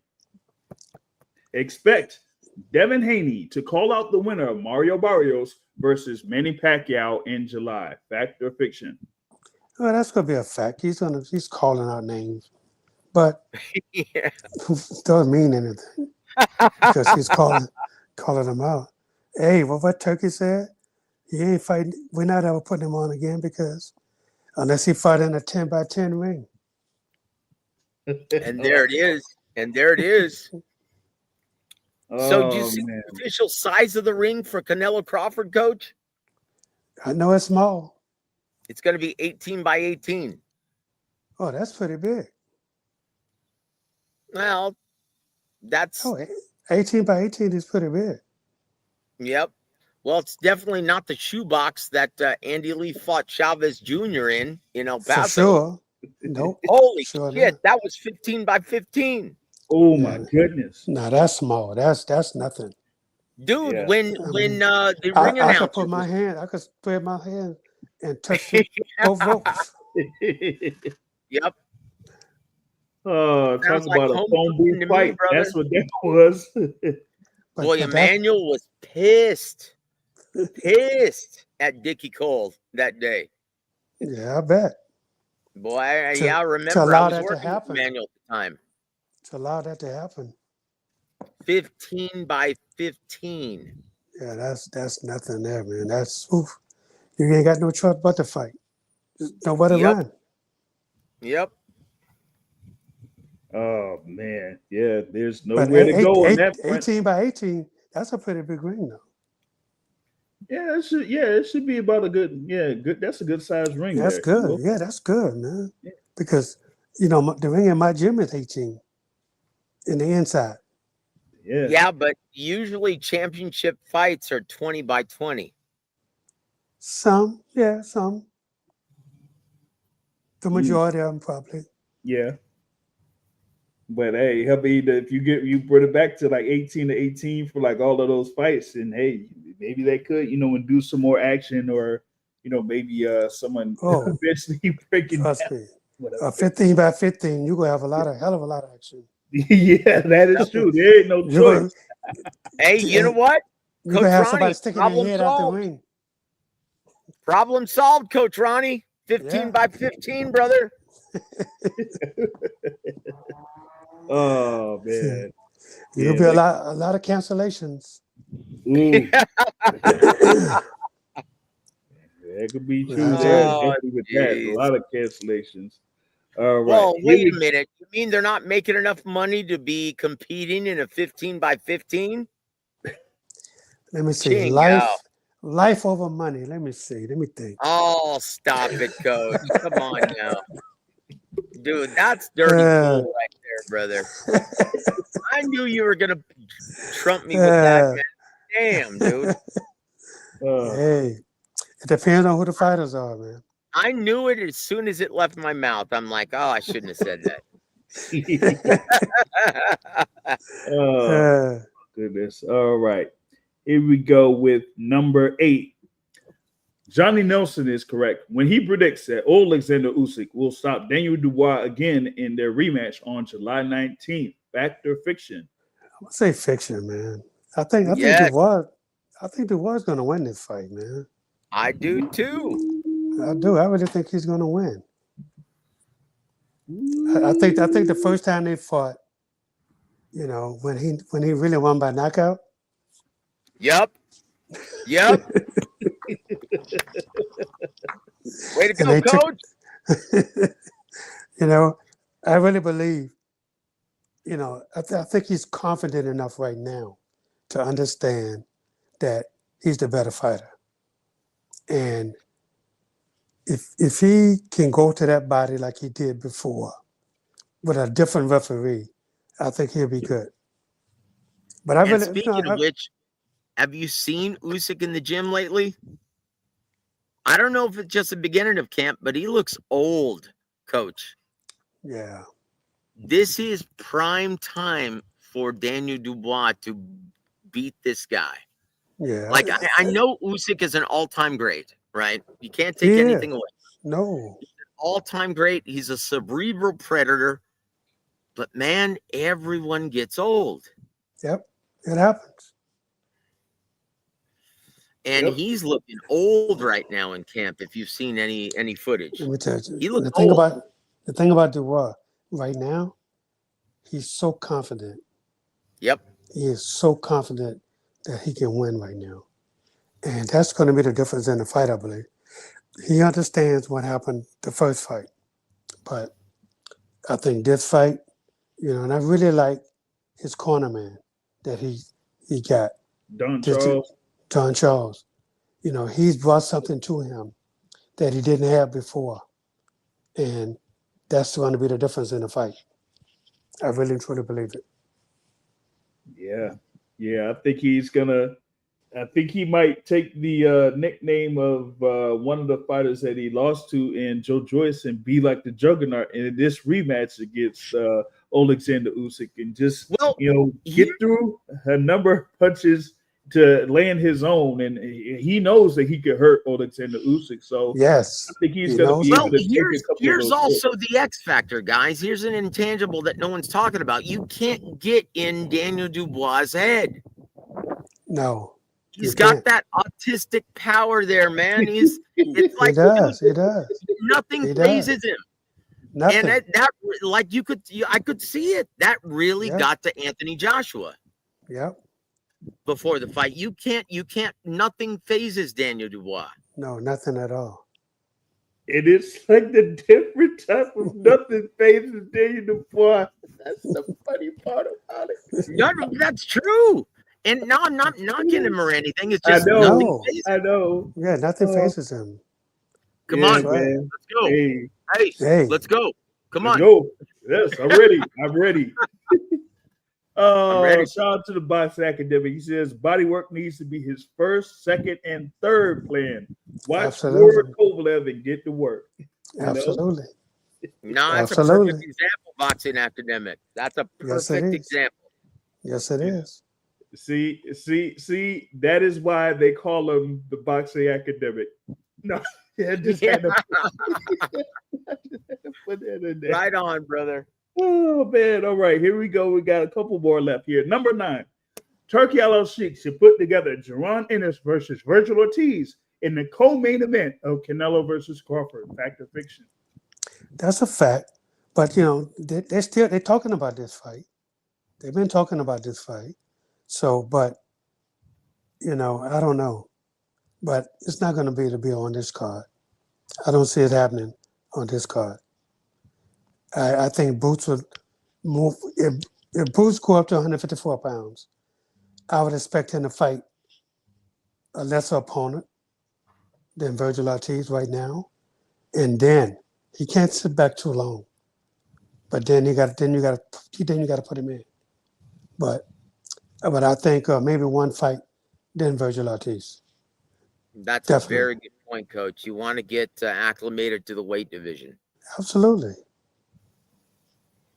Yeah, because I mean, think about that. That's a tall order. Your first fight at 154 pounds. You can't do that to him like Virgil Ortiz. Wow. Not yet. One fight and then you throw him in. Mm-hmm. But who wins that fight, Coach? You know, that's a good fight. You know, and I think it's a close fight. But you know, I like Boots because I think Boots goes both ways, and he might throw Virgil off a little bit.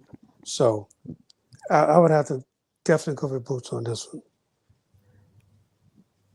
I agree, Coach. I agree. You know, until Boots gives you a reason not to favor him, exactly, he's going to be the favorite in every fight. Yep. He's that good. Yes, he's a special fighter. Yeah, he's really smart. You know, a la Terrence Crawford, going back to the Sugar Shane Mosley comment. He's a complete fighter. Yeah. Like, honestly, he can do it all. Yeah, he can. Switch hitting badass. Can fight from in the pocket, mid-range, long range, it's like he can do it all in the ring. Yep, sure can.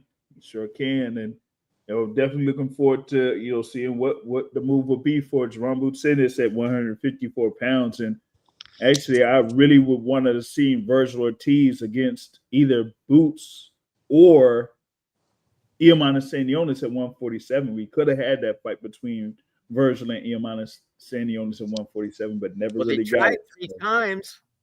So hey. But yeah, that one will definitely be a barn burner if it happens here real soon between Boots. And my point for bringing that up is they need to put a sizzler. in the co-main event, because the main event, man, it's going to be a tactical, elite level chess match, which isn't going to be all that action packed for the mainstream and casual audience, right? Hey, what if we had a trade of sorts? I don't know what they would make for the co-feature bout, or at least just have this as the bout. What if they would have had the rematch between Isak Cruz and Angel Fierro on that card for Canelo versus? They should have. That would have been smart. Yeah, it would have been smart. But that's a PBC matchup. Yeah. And Turkey's not working with Al Heyman for some reason. No, they are. They are. They are. Are they really? Yeah. Yeah. Well, good. July 12th. Oh, that's right.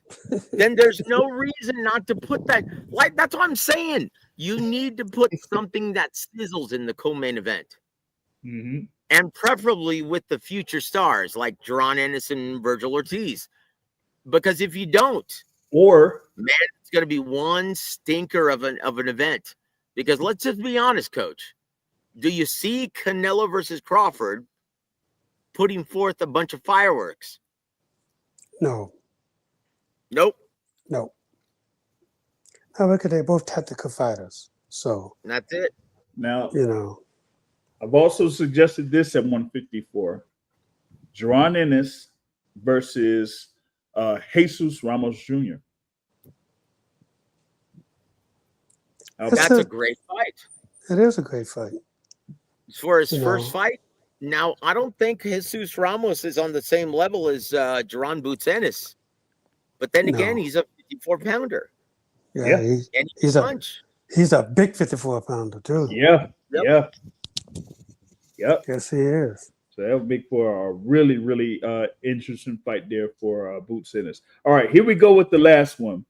All right, here it is. Keyshawn Davis went from the penthouse to the outhouse in one fell swoop. Fact or fiction? Yeah, unfortunately, that's a fact. Man. I hated to see that, man. You know, Keyshawn is such a good fighter, you know, but, man, what happened to his manners? I don't know. Just everything just went out the window, you know.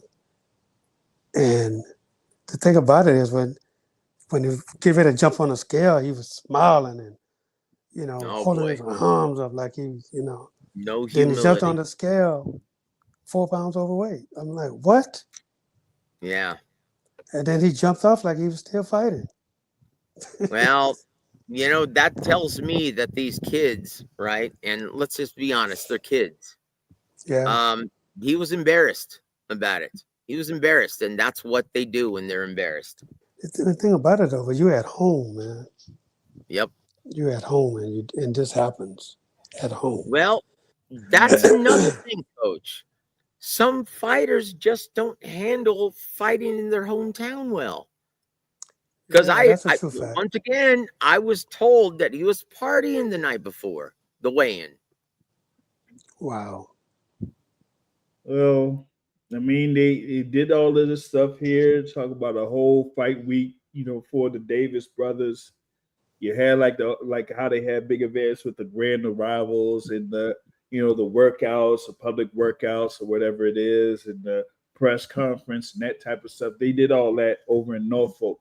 And they had a few other events, you know, that were included too. And, you know, my thing is that you say that you're going in there and you're at 139 pounds for this. Then people are saying that, hey, you went on that scale thinking that the fight was still going to go through just because you weighed in at 139. But, you know, they didn't go through with it, you know, whether it was a trainer or with, you know, Sam Salukowicz or whatever, they didn't go through with the fight. So that kind of threw off what you presume was going to happen. So you have that on one, right? That's a contractual screw up, though. Yeah. Because if you're guaranteeing his purse, whether or not he makes it to the ring, like if he comes in overweight, he's going to get paid regardless. That's a top rank screw up right there.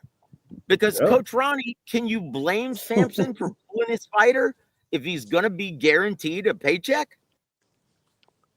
No, I'd have pulled mine too. Exactly. Exactly. Yeah. He got paid.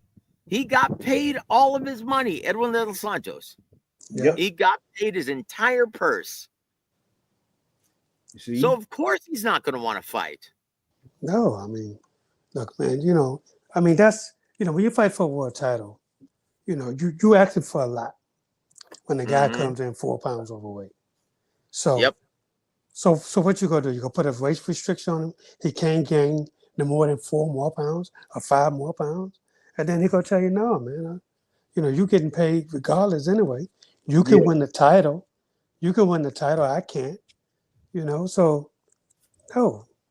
Yeah. I mean, it's crazy, but Keyshawn would have been way too big, and I mean, I don't blame Samson, man. Samson did the right thing by pulling his guy, let his guy get a free paycheck, and now just go look for him another fight. Mm. But the only thing he lost out was fighting for the world title. Not that he was going to win it, who knows? But but now at least he could say, man, look, I put in every effort, and this is what happens. These guys, they put in all this effort, and then all of a sudden the fight doesn't happen. And a lot of fighters don't get paid when it don't happen like that. Yep. Because it's not guaranteed. Nothing is guaranteed to you. So, but it happens. Oh, I tell you what, it happens a lot more frequently than it used to, Coach. It Yeah. happens a lot. It happened to my fighter Yep. Mhm. in San Antonio. Yep. He was Yeah, 3 Justin pounds Baldo. overweight. Hey, he was How- 3 pounds how- over. 3? 3 pounds over. Yeah. And it's just so crazy, man. But then they offered the fighter, the commission did it, told the fighter he was going to get $400 a pound. So that was going to make him $1,200. At first, the kid said, okay, yeah, I'll take it. He was giving $1,200 off of Justin's purse. Then 5 minutes later, the kid came back and said, no, I want 10,000. Oh, man. Right? Then, that's not the end of it. He came back, no, I want his whole purse. Oh, come on, dude. That's unreasonable. So That's not going to happen then. So let me tell you what I did. After he turned down to 1,200 and asked for 10,000, Hmm. I called United Airlines for my flight and left that night. Yeah. Like that's where your lack of business acumen talks yourself out of making a payday. Because what No happened doubt. then is he didn't make shit. Nothing. He made not one dime. He made not a penny. He didn't make a penny. No, nothing. Hey, thanks for playing, Bozo. Oh, come on, Marcos. Oh my goodness. And yeah, the thing with Santos, he was able to get, the free money there for that Keyshawn Davis fight. But apparently that was the last dealings that Edwin De Los Santos had with Mr. Samson Lukowicz. Yeah. They ended up splitting. So Yeah. we'll see what happens with De Los Santos. Whoa, wait a minute. Why did they split? Was I guess Does he think he's going to get better representation somewhere else, being a non-ticket seller? Like, really, where's he going to get a sweeter deal with Eddie Hearn? I don't think so. No, I don't know, because you really So don't where's have a fighter that many. from the Dominican Republic? Exactly. Let me see who. Better treatment with Top Rank. What is it? Who's the promoter for Alberto Puello? I don't know. Maybe he could, PVC. Yeah, I don't know. But hey, that's the game of boxing sometimes. So I mean, Yeah, but like you said there, Joe, I don't know like what they're gonna be able to do as far as like who is he gonna choose as his promoter from this point forward. That's gonna be a real interesting choice there for Edwin De Los Santos. But Well, best of luck to him. yeah, because I would have thought at least with since Lukowicz, we probably could have had him back in the ring probably in August or something. You know what I mean? But I guess not. Oh, that's how it is sometimes. Yeah. Well, look, man, and once again, Ronnie, and you know this all too well. Give a fighter the opportunity that will break your heart every single time. Every single time. Every single time, man. That's why I stopped doing publicist work, brother. Yeah, I yeah, just couldn't deal with that anymore. yeah. Oh man, it's just one of the most heartbreaking things to go through as Let's being just part be of honest. Keyshawn had it made. He had was it being made. touted as the next big Listen, thing. listen. As I said this from last year, he was put in that position, top ranked, strategically put him in a position Yep. to fight in his hometown, to fight for a world title, and then to defend that title in his hometown. Yep. They did that for him. And they were able to give him a pretty big purse for this fight against Edwin De Los Santos. And Yeah. he ends up, blowing all of that by going overweight. No, And then I'm gonna to pose make this matters conspiracy worse. theory. James, I'm gonna pose this conspiracy theory real quick. Okay. Is Top Rank cursed? Because first they come up a cropper with Jared Anderson, who's supposed to be the heir apparent in the heavyweight division, and now Keyshawn, and then Shakur jump ship. Are they cursed? What's going on? I don't know. I Yeah. don't know if they're cursed, but there's gonna be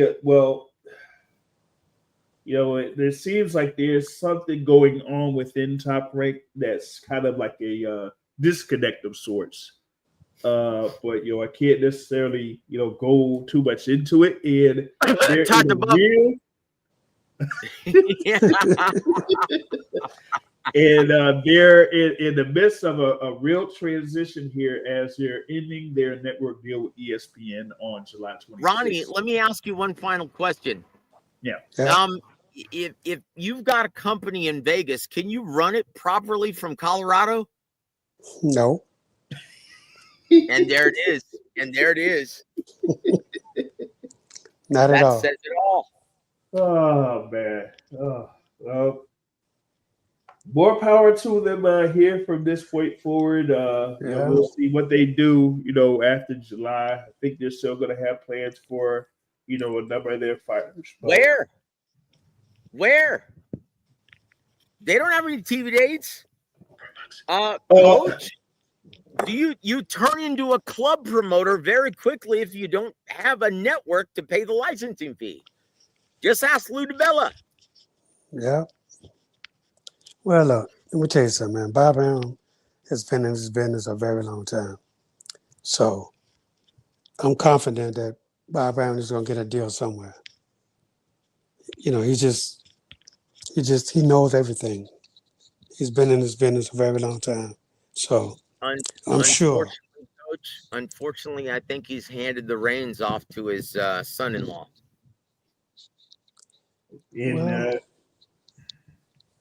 we'll see what happens. He's at least I think now he's on a extended trip over to Japan, as he says that he takes one of those sleeping pills in order to get through that trip from Los Angeles over to Japan. But yeah, once he gets back, it has these preparations here.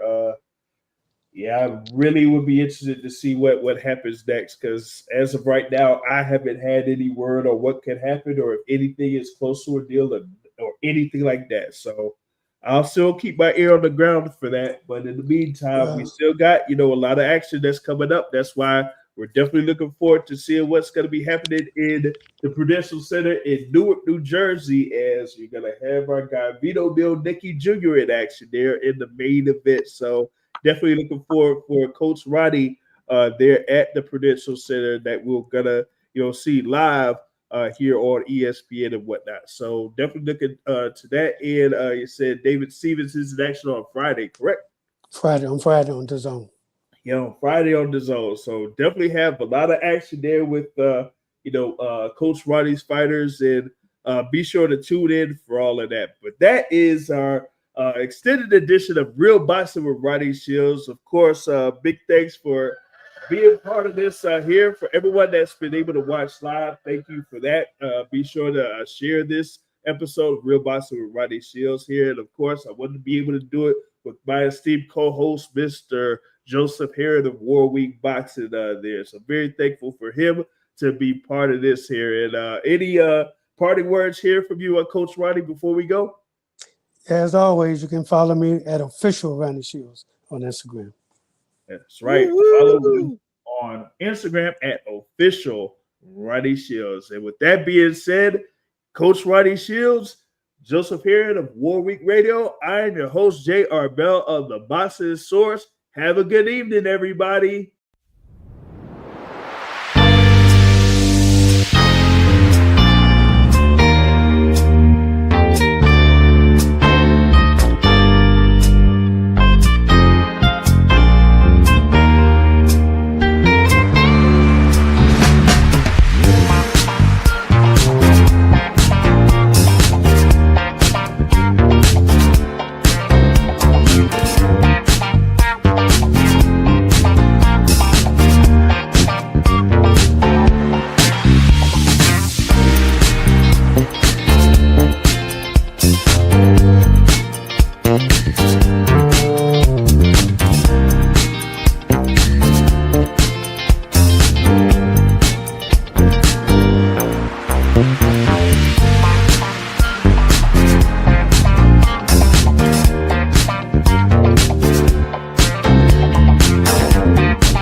Boxing Source proudly presents Real Boxing with legendary fight trainer Ronnie Shields.